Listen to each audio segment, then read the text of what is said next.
नमस्कार विद्यार्थियों। मैं आज एक छोटा सा अपना 5 मिनट का ये जो वीडियो होगा, इस वीडियो में मैं आपको बहुत ही महत्वपूर्ण सूचना जो कि बजट 2024 से जुड़ी हुई खबरें हैं, इन खबरों को लेकर मैं आपको कुछ जानकारी दूंगा। देखो, अभी अभी आप लोगों को जो कुछ भी जानकारी मिलेगी वो आगामी 2-3 मिनट में आप लोगों के लिए बहुत ही महत्वपूर्ण होगी। इसलिए बजट से जुड़ी हुई जो महत्वपूर्ण जो सूचनाएं हैं, मैं इन सूचनाओं को लेकर आप लोगों के सामने कुछ 2-3 पॉइंट है जो दिखा रहा हूं आप लोगों को, जो समझा रहा हूं आपको। देखो, हम बात करेंगे राजस्थान सरकार की, हम बात करेंगे राजस्थान सरकार की। तो राजस्थान सरकार का जो बजट है, राजस्थान सरकार के बजट 2024 को लेके हम अभी इस विषय के ऊपर चर्चा करेंगे। देखिए साथियों, राजस्थान सरकार के लिए मैं पहले भी आप लोगों को बता रहा था कि राजस्थान सरकार बहुत ही एक्टिव और 2025 के अपने लोकसभा चुनाव को ध्यान में रखते हुए ये बहुत ही तीव्र गति से और त्वरित गति से कार्य कर रहे हैं, चाहे वो किसी भी डिपार्टमेंट का काम क्यों ना हो। तो इन सारी चीजों को ध्यान में रखते हुए राजस्थान सरकार का जो अभी बजट घोषणा चल रहा है, बजट की जो घोषणाएं की जा रही है, उन घोषणाओं में उप मुख्यमंत्री यानी कि उप मुख्यमंत्री की हम बात करें तो उप मुख्यमंत्री माननीय दिया कुमारी ने अभी अभी घोषणा की है। और इस घोषणा में सबसे जो महत्वपूर्ण घोषणा है विद्यार्थियों के लिए, जिसका बेसब्री से हमें इंतजार था, वो सबसे बड़ा इंतजार है 70,000 पदों पर, 70,000 पदों पर घोषणा, 70,000 पदों पर भर्तियों की घोषणा की है, 70,000 पदों पर भर्तियों की घोषणा की है।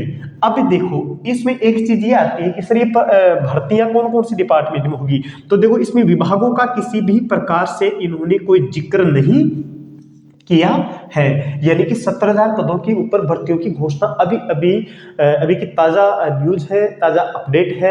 और पिछले 2-3 दिन में हम देख रहे हैं कि कार्मिक विभाग ने शिक्षा विभाग से जुड़ी हुई भर्तियों में कुछ जो नियमावली है उनमें संशोधन कर रहे हैं। वरिष्ठ अध्यापक संस्कृत विभाग हो, चाहे संस्कृत विभाग व्याख्याता भर्ती हो, इन सारी चीजों के ऊपर लगातार भर्तियों का काम चल रहा है। तो इसी कड़ी में एक बहुत ही महत्वपूर्ण जो फैसला है राजस्थान सरकार ने अभी अभी लिया है, 70,000 पदों पर भर्तियां होंगी आगामी वर्ष में।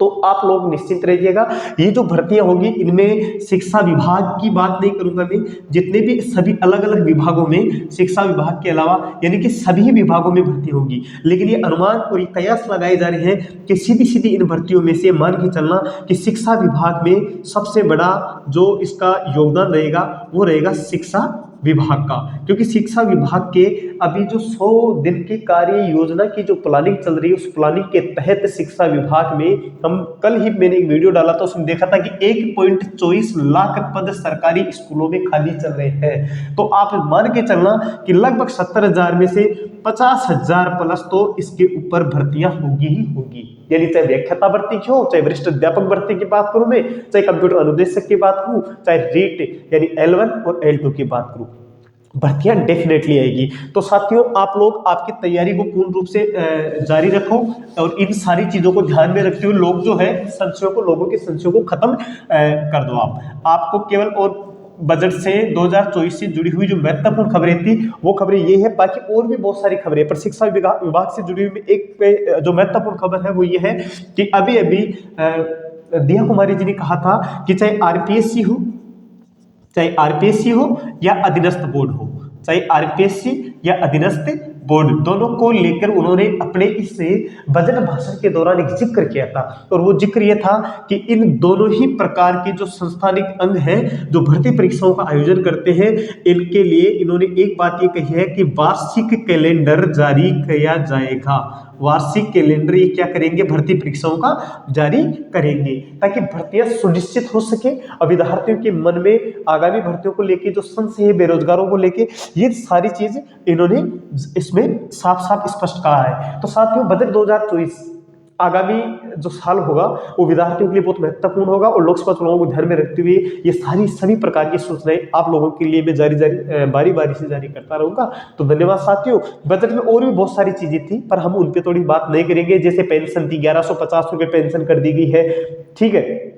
5 लाख गोपालकों को ऋण भी दिया जाएगा। आयुष्मान भारत जो योजना है उनके ऊपर भी जिक्र हुआ है, पर हम उन सारी चीजों पर न जाके हम बेरोजगार साथियों से जुड़ी हुई कुछ महत्वपूर्ण जो खबरें थी, मैंने 2 खबर बताई है, दोनों बहुत महत्वपूर्ण है। 70,000 पदों पर भर्ती आएगी, 70,000 पदों पे भर्तियां आएगी, घोषणा की। अधीनस्थ बोर्ड और आरपीएससी दोनों वार्षिक कैलेंडर जारी करेंगे, यानी कि इनके कार्यक्रम को ये लोग तय कर देंगे।